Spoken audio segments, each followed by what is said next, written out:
All right. I think we can start this now.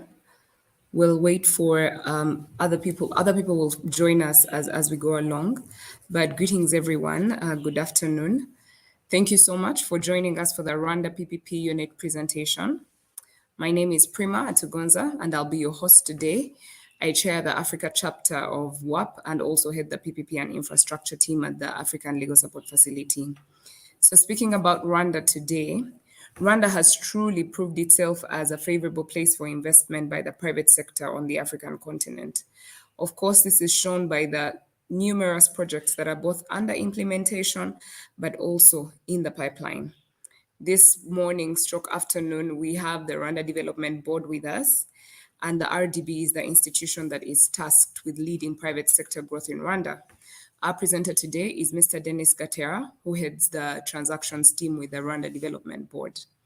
In his role, he leads the transaction structuring division, which negotiates, structures, and executes investments on behalf of the government of Rwanda. His division is also in charge of privatizing of the government of Rwanda's assets and PPPs in general. His team has advised on several projects like the Bugesera Airport, a vaccine manufacturing project, several power and real estate projects, and Dennis was previously based in the US where he worked in the financial services industry. Before I hand over to Dennis, I'm going to ask that we send through our questions in the Q&A box. So Dennis will give us a presentation for about 40 minutes. And at the end of the presentation, we'll have a Q&A session. So please keep the questions coming because we'll engage on those questions at the end of the session. Over to you, Dennis. A very warm welcome. Take us to school about Rwanda. Sure, happy to do so. Thank you very much for that intro and welcome, Prima. It's much appreciated. Greetings to everyone on the call. I appreciate you joining this Rwanda session. It gives me great pleasure to speak to my colleagues in the PPP world, and just want to give a thank you to WAPP and everyone behind it for putting this together. So let me share my presentation, which will touch on Rwanda, as Prima mentioned. Just give me one quick second.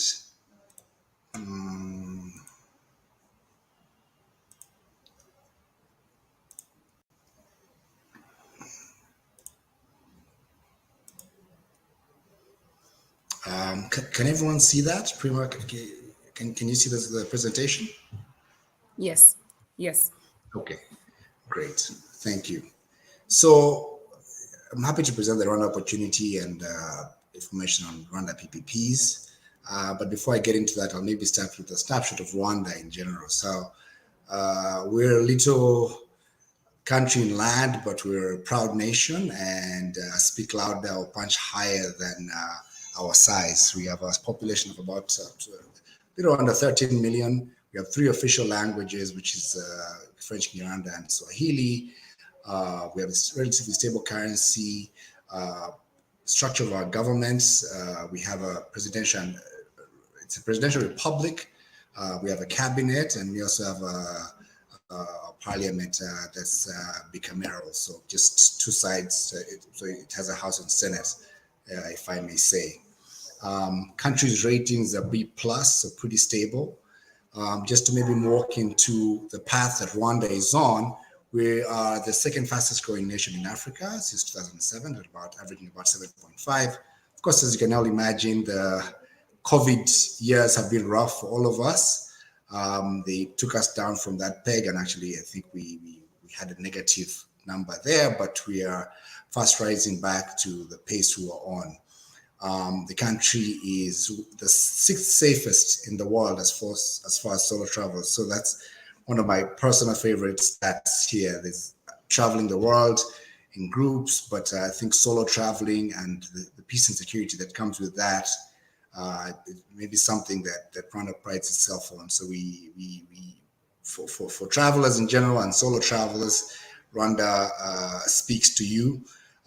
We're the second in doing business in Africa, ease of doing business, and we are number 1 as far as transparency of government. We also have a parliament that has a majority of women. the country itself. We have a huge agenda tied towards PPPs and also meetings and conference strategy, and also bringing tourists.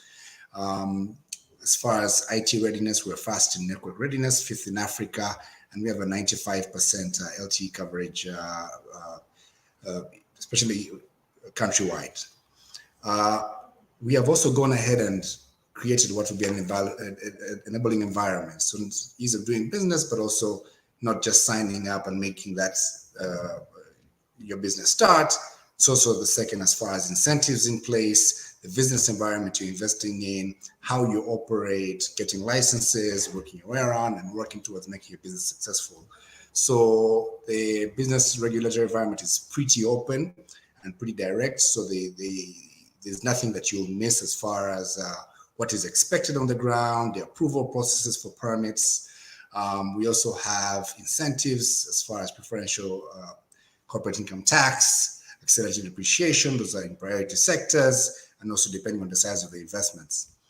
One of our key, I guess, flags that we put up is how easy it is to register a business. I think some of you have been to countries where it takes days, if not weeks, to register a business. In Rwanda, you can come and have your business from the time you step into RDB, which is where I sit. You can have your business registered within 6 hours. We have a one-stop center that caters to all the business needs as far as registration. So you come in and you're leaving out with the business registered. We don't have any restrictions as far as foreign ownership or even capital inflows or outflows, to just make it easy for investors to come in and also meet an environment that's friendly to them. Just maybe moving on to the priority sectors we have. Of course, financial services is one of our priority sectors. We have exemptions on capital gains, innovation and talent. It's easy to get visas for highly talented individuals. We have a few high-end campuses like CMU, ALU, who have students who study here, but also once they want to work, it's easy to get a work visa. We also have incentives for exports where we don't have duties tied to those. Film and industry is also a sector we're trying to improve, and we have incentives for local film production. Also, as far as anchor investments, so if you want to come in and make Rwanda your anchor as far as the region, we have incentives that speak to that, and also specialized parks as far as industrial parks. We have an investment policy that's tied towards those that just makes it easier, also, or makes the burden as far as tax-wise less cumbersome. Moving on to the legal framework. So the RDB, I think as Prima mentioned, is tasked with promoting private sector growth in general. So we have three main pillars, which is tourism. We promote capacity building and also investments. And in the investment part, we have the transactions team, which handles PPPs. Now that investment team or the transactions team follows the legal framework that you see on your screen. So that legal framework was passed in 2016. It's now law is publicly available. The steps towards getting a PPP signed with government are pretty clear, whether it's solicited, unsolicited, the mechanisms, the parties involved, and the process all the way towards signature is pretty transparent. Now, when it comes to PPPs, the RDB is becoming as a lead negotiator, as a lead party in that. Of course, we'll work with the contracting agency here, be it the Ministry of Infrastructure, be it the Ministry of Trade, towards the PPP that's, say, in front of us. Now, those teams work together as one to take you through that process as outlined in the PPP laws. The transactions team being maybe your key person. Now, because we occupy a unique role of being a government entity that has a goal of promoting private sector growth, we come in to bridge whatever gaps exists or lead that negotiation and just work towards a solution or, win-win for both parties, because that just sits as one of our priority goals as far as private sector growth. Once the PPPs may be agreed to, there's a steering committee made up of permanent members, three permanent members of the Ministry of Infrastructure, the Minister of Finance, and the CEO of RDB, who go to approve, and then whichever relevant ministry is part of that will be on that committee, and the team with the agreement in place will come and seek approval from the steering committee, and then from there it goes up to the higher levels of government and is finally passed at a cabinet level. Key steps that Rwanda is doing right now as far as addressing climate change. We were one of the first countries actually to ban plastic bags, and this was a couple of years back and pretty controversial. As you can imagine, an African country putting its foot forward and putting its money where its mouth is, and saying we understand that plastic bags occupy a very, very central role as far as the economy. However, we understand the detriment that comes towards usage of those plastic bags, and we went ahead and banned those over 10 years ago. That policy still stands up to now. We have a green growth strategy that's led by the FONERWA, which is the Green Fund. Now, the Green Fund has various initiatives it's undertaking to boost private sector investment, to boost projects, to make it easier for projects that have a climate-related aspect, climate change aspect to it, to make it easier towards approval. As far as energy renewal, 60% of the energy we have right now in 2050 will be renewable energy. We also have e-mobility incentives. So if you want to import a car, right now it's actually more beneficial, cheaper to bring in a car that's maybe using electricity rather than the generic petrol and diesel cars. We also have, as far as sustainable agriculture, we have irrigated lands or put lands available to make it easy for investors to come in and invest, also set up. And all of those have been built with a climate change mindset to it, and knowing that future as far as sustainable growth in agriculture has to be hand-in-hand tied with climate change and the devastating effects it will have. A few priority sectors that we're looking at right now is, one is transport. One of the big projects that we have at the feasibility stage is the Itsaka-Kigali railway. So the Itsaka is a town that sits in Tanzania, which is a bordering nation, and we're planning to build a railway line. That's still at feasibility stage. The other major project that we have as far as transport is the Kigali Ring Road. Now, this is Kigali is the capital city of Rwanda, and the plan is to have a road that goes around the city to avoid traffic going through the city, and just to decrease the congestion that comes to that.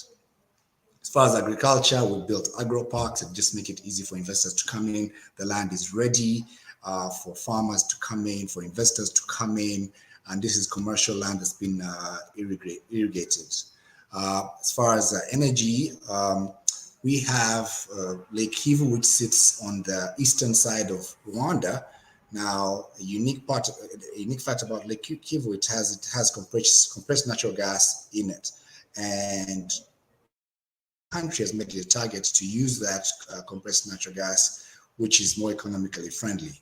We currently have Gasmith and a few other projects that are looking to extract that gas, and that will be used to power the country.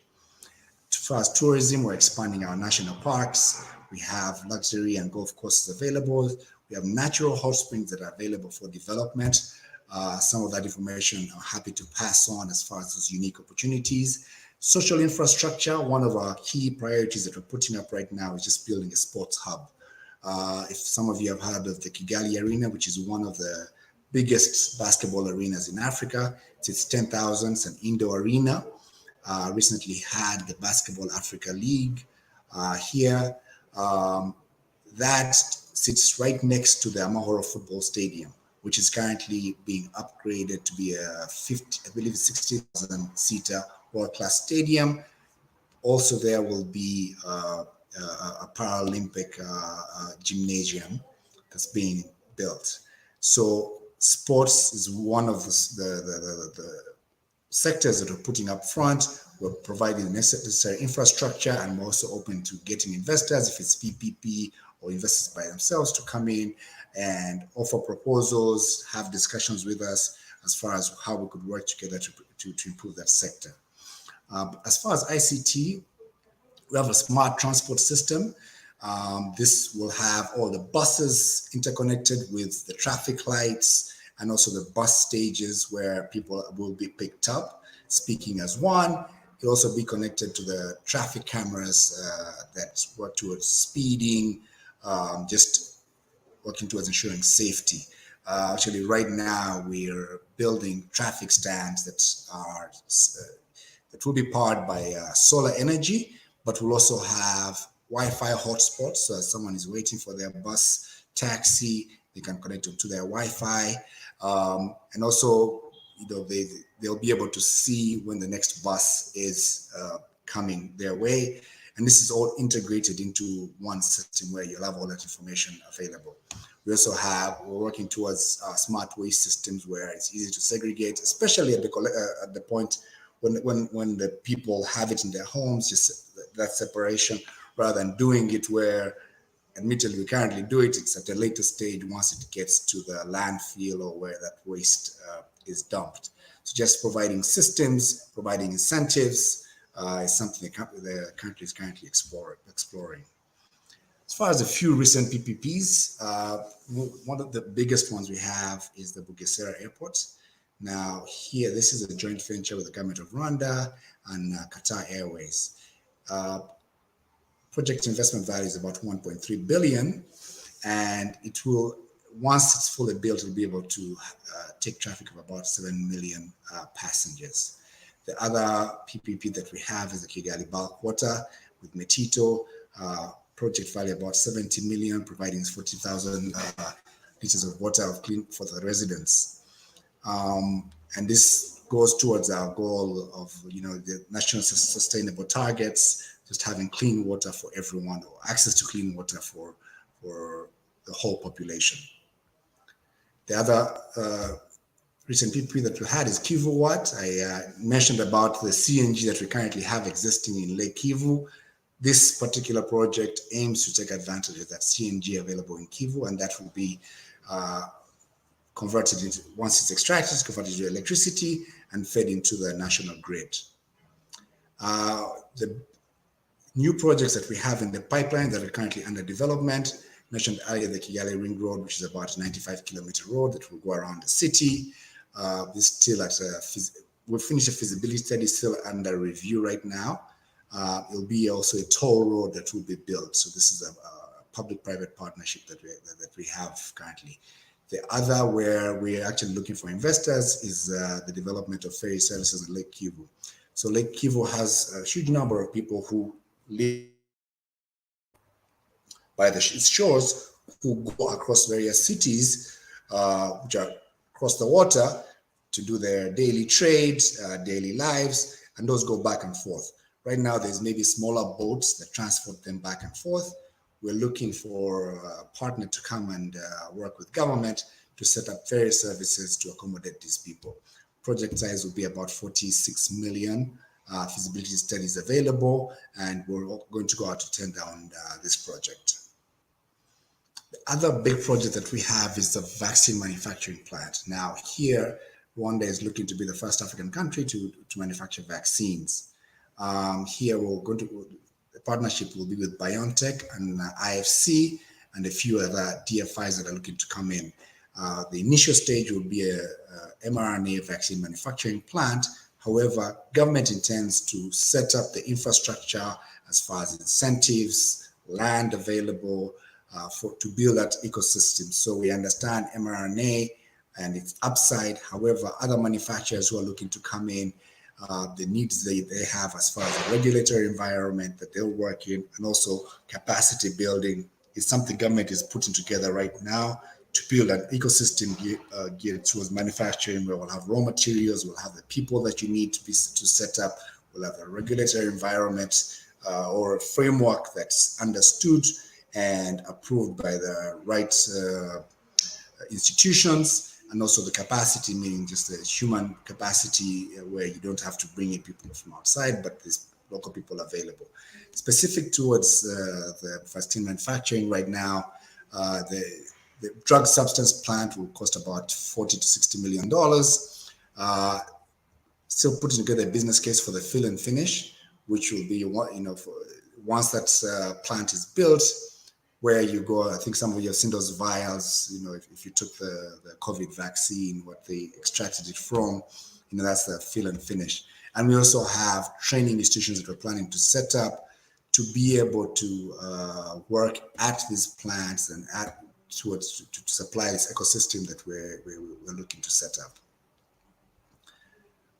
Another project that's in the pipeline right now is, I think some of you have worked on this, waste management. We currently don't have a proper waste management system. This went out to tender, and we have a feasibility study envisioned for government. However, we opened it up for various proposals. Those are currently under review. However, depending on the model that we will be the preferred one from the proposals, there might be others to fill in those gaps as far as collection, where we might come back to look for investors to fill in that. So the tender we put right now is not looking for an end-to-end solution. It's more open for people to apply and show us the solution they have, and then based off of the proposals we'll get a preferred bidder, and the opportunities that lie outside of that will be put out, or at least there'll be information for investors who are looking to partner with to fill those other gaps. The other, speaking back to climate initiatives, we're looking at Kigali Green City, which will be a city that will have middle to low income affordable homes, in a sustainable environment. Here, this project is being led by the Rwanda Green Fund, and we have KfW as a partner. We also have our Social Security Board as one of the key investors. However, this is a project that we're currently looking for equity investors to come in. The land has been allocated. We have a feasibility study and a financial model ready, and we're looking for investors or partners to work with us on these projects. As far as moving forward, one thing that Rwanda is targeting is just that partnership with the private sector. We understand that there's a capacity need both in the public and private side. So we are looking to improve that expertise, that knowledge mindset, that the information people have with people in those sectors, so that these projects are executed by people who are professionals or who are well learned in those, just to address that gap where you don't have to look outside for that. And then in all of this, of course, government is looking for value for money. We're open to sharing different proposals. However, we currently have in our structure kind of PPPs that are approved for that year, time delivery, budgets, key things that stand out that we're looking for to maximize on. And also, government is ready to come in as far as working towards a solution for bridge financing or any funding gap. This is, of course, dependent on the projects that we have in the pipeline, or those depending on the priority or the need that currently exists. That's it as far as what I had for Rwanda opportunity. I'm happy to take on any questions, offer any additional information that you may have. Thank you very much, everyone, for your time today. Back to you, Prima. Thank you very much, Dennis, and I'll encourage the attendees to just send through your questions in the Q&A box. For now, we have a question from Jyoti. Jyoti is one of the executive members at WAPPP, and her question is, thank you for the information and presentation. It seems that Rwanda is doing everything right in terms of PPP frameworks, policies, procurement, pipeline selection, project preparation, and management. So her question is, what do you think are the biggest barriers to entry for the private sector contractors and lenders, as well as investors? So the biggest barriers for private sector contractors, Private sector entry. Private sector entry. So we understand that for some, especially of the bigger projects, if the people that maybe the preferred bidders haven't understood the process, right, and not have the information on hand, or at least put that, it becomes very hard to engage into the negotiation. So that project preparation is key. We as RDB try to bridge that gap by offering as much information as we can, but we still find that based off of various reasons, there's still a gap as far as the information. Some of it just because people are not knowledgeable, it's not available in the market. So someone has to go out and either hire someone, do a deep dive to get that information, because we don't have it ready. Right. So that information gap, I'd say, is one of those where now, once we get to the assessment or negotiation, because that information hasn't been fully provided, or the person hasn't been able to get it to the level that we want, and we don't have it, it slows down that the negotiation, or even breaks it down, and just makes it hard to move from just a discussion stage to final agreement. Okay, I also have noted that, thank you very much, Dennis. I've also noted that Ziad has raised his hand. Ziad, over to you.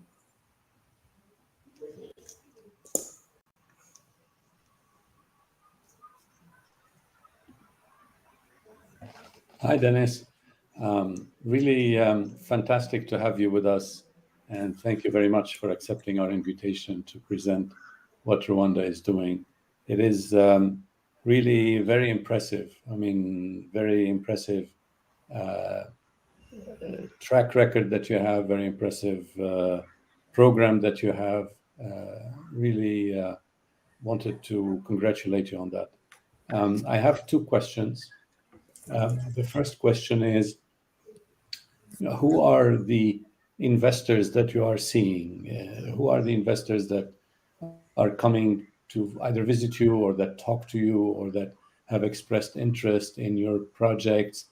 I don't mean identifying them by name, but what type of investor, or from what countries, or are they local, are they international? What kind of financing are they able to bring in general? And the other question I have is regarding agriculture, because I think there can be a huge potential for agriculture, but most countries still don't know how to handle that, how to handle PPP in agriculture, which is ironic because Affermage started in France with from farm, which is Affermage is one type of PPP. The whole thing was started with agriculture, and now we've forgotten how to do agriculture. So would love to hear more about that, your projects in that regard. Thank you very much. Thanks for the compliments, Ziad, and thanks for the questions. So to your first one, I'll maybe step back. So one thing that RDB does, and I think we do well, is just go out and promote the country. Now, you've seen the Visit Rwanda campaign with some of the soccer clubs, but we also use our embassies, and we also do road shows as far as Rwanda, to go out and seek or showcase the opportunity. Now, more specifically, what we've seen a lot more of is we've seen a lot of investors from the Middle East region who are starting to come in.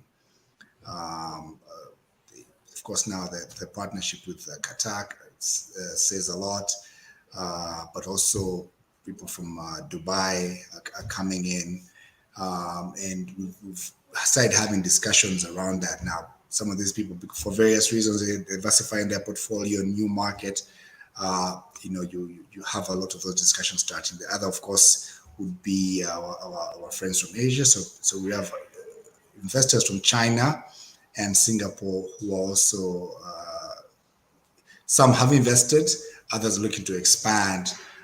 So those are the countries or regions that we see a lot of activity from, a lot of engagement has now started. Now, because of the vaccines, the discussion with the Europeans has now also increased. But that's because just in the vaccine, but more generally as far as PPPs, projects, investments, the two, three regions that I mentioned, countries that I mentioned earlier, are the ones that we see a lot more activity from. And then to your second question about agriculture, so what we have been doing, because you're right, it seems like an easy solution to agriculture, but it is hard. So what government has come in and done, as far as PPPs, is set up agro parks and also just make the land ready, right? So if you have a plug and play environment for investors looking to come in the agriculture sector, we have land that's been expropriated, it's available, it's irrigated. So it makes it easier for someone to come in and understand first the supply chain and also the type of land that they're working with. So that's something that the government has put forward. There's few agro parks, some still expanding. And then also, as far as discussions, we have a very active Ministry of Agriculture who tries to work with a private mindset, because knowing just the need as far as food and sustainability. We work a lot with them. They once we have an investor in place, it's them we normally work with to understand kind of what the industry is like, that information that might be a little harder for the investor to have, or someone interested in this. They try to provide it firsthand or give you as much as they can without you having to go and do your own search out in the market. That's interesting. So that you have the land, you have it irrigated, so you've done the capex investment in it, and it's really waiting for somebody that has experience in agriculture and in supply chain that they can plant and then distribute. It sounds like a real win for somebody. That's fantastic. What type of agreement is that? I mean, is it a profit sharing with the government? Is it is it a lease agreement for the land? What is the type of contract that you have with them?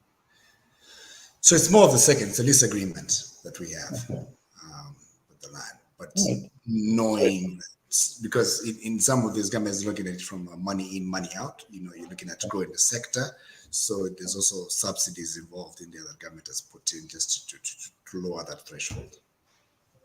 Wonderful. Thank you very much. That answers my questions. I'll get off the screen now. Thank you very much, Ziad. Good talking to you. Thank you, Ziad. We also have another question coming in from Jyoti again. And she says that I note the CNG project in energy and the road-based private vehicles, the road-based private vehicles-based infrastructure development. So how does the PPP unit integrate climate targets in its project screening and selection? Thank you for that. So for CNG first, that specifically, I think it's cleaner energy than some of the other sources. If you're looking at coal, peat, so you're moving to the cleaner side. So just the analysis is done with the Rwanda Environmental Management Authority, where we look at what emissions will be put out, right, before some of these projects are approved. And once they give us their input, that's also used as part of what the benefit will be for those projects. So there's, as part of the CBA that government does, they look at the cost benefit for some of these projects, those that you can, of course, those that you can quantify and those you can't quantify. And then that's part of what informs the decision-making process. Similar to the road units now, it's not just the contracting agencies that are part of the discussion. It is the Ministry of Environment, and in there, the Environment Management Authority that's part of this, and they give us their input as far as these projects that we're undertaking and how best they could be structured to align with the goals that we have as far as emissions targets, our own climate goals. So they are part of the discussions as far as these major infrastructure projects. All right, thank you very much. I think that also responds to Neil's question, because Neil asked, how has the PPP unit approached the Green Resilient and Inclusive Development Initiative? I'll move on to Eloy's question. Eloy has asked, regarding corruption in Africa, we might fight, but regarding corruption in Africa, the illicit financial flows negatively affect the economy. How can Rwanda control and mitigate this threat to infrastructure development in the country by using the evaluation tools of the PPP project? Thank you for that question, Eloy. I feel like it's a bit of a setup. So first, But we know people who know Rwanda know that you hold it with an iron hand. So please go ahead. exactly. So this is one of those. We have a zero tolerance policy when it comes to corruption. So this sits high up as far as our targets, because we know we're not a nation endowed with various natural resources, so we have to work with what we have, and corruption would even reduce that. But in all layers of government, this, as far as corruption, this is something that everyone hears and abides to. What happens when you move specifically to PPP units is, first, there's a multi-institutional representation in the PPP unit, so it's not just one or two. And then once it comes to evaluation, now I'll maybe just walk you through the process. If, say, it's an open tender, you will have those, you'll have where you submit the bids, and then you'll be given a time where each and every person comes in for the bid opening. And this is, so those people who are putting the bids will be part of that. They'll be there to see their bids unsealed. Prior to that, as part of the, we have an evaluation criteria that's published as part of the RFP. I think many other nations do that. So you have first a cleaner process, knowing who put in a bid, whether it was on time, if it was sealed, unsealed, and then those become the project documents that are used for review. So that process in itself just takes away those backdoor channels, changing of bids, where there might be, I guess, elements that to do with corruption. Now, in the PPP unit or the evaluation team, each of them sits down, evaluates, and then they send in what their report is, and that's then compiled to form one final report. So let's say maybe unfortunately someone is biased towards one, the others are there to kind of balance it and put the best project forward, and take away any biases that might exist in there. But again, as I said, Eloy, please come visit. I think you will find that as far as African nations, that's kind of one of our flagship targets that we hold ourselves to, that we know that there's little, if any, corruption. Of course, it's hard to completely take it out, but we do pretty well in that aspect. Thank you. Thank you very much, Dennis. I think we have 5 minutes to the end of our session. I'll just ask one more question, and then we'll be ready to close this up. But I wanted to know what kind of support, especially government support, is being given for private sector investment. So we know that a few years ago, there was the case of the letter of comfort, as governments were moving away from having actual agreements where they would support, but they'll just sign a letter of comfort. And so would like to know, what is Rwanda doing to underwrite the projects and the investments by the private sector within the country? Thanks for that question, Prima. So in that, just as government, we in negotiations, we have an open mindset as when we approach negotiations. We understand the need for these projects, but then we are also flexible as far as how we get to the final agreement. Now, that support could come in a number of ways. It could come by offering incentives. It could come by working towards a flexible payment plan. it could also come by offering other support that is cheap for government but might be expensive for the private sector.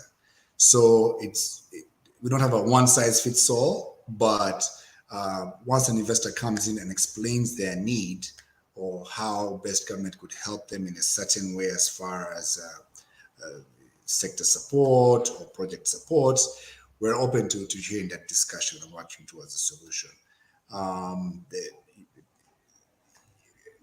The part about comfort letters, we try not to do those, you're right. But once government is in a negotiation, we have our own internal cost benefits, and we were open to hearing what your pain point is and how we can work together to maybe unburden our private sector colleague so that at least the project is bankable or can make sense for both sides. Thank you very much, Dennis, and thank you very much for telling us more about Rwanda. I hope that all the investors and all the private sector players that are on the call and scholars as well who want to know about the country are benefited something, and they should be able to reach out. As the Africa chapter, Dennis is a very active member within the Africa chapter of WAPPP, so in case you need any more information, that information can be made available. And so before we close this, I'll ask you, Dennis, to give some final remarks, and then we can move on to the next session. Sure. Thanks. First, I just want to thank Prima, Jinan, and everyone at WAPPP putting this together. Great informative sessions that have been held. Great discussion. Great to meet everyone who's on this session. What I'd like to say is Rwanda is open. I'd encourage you to come visit. We are a small nation, but as I said, we hit above our weight. We're a friendly nation. Come in. Solo travelers can come in. But as far as PPPs, we have a pretty clear process, and we're open for business. Next week we have the Commonwealth Heads of Government conference here. We expect a lot of visitors. For those of you who are registered or planning to come, please feel free to reach out. I'll be happy to meet you, cup of coffee, sit down and chat. But if not, at any point in time, I'm happy to answer any questions you might have related to Rwanda or PPPs specifically here. Thank you very much. Thank you very much for this session, Dennis. Thank you very much to all the participants for joining this session, and have a good rest of the conference.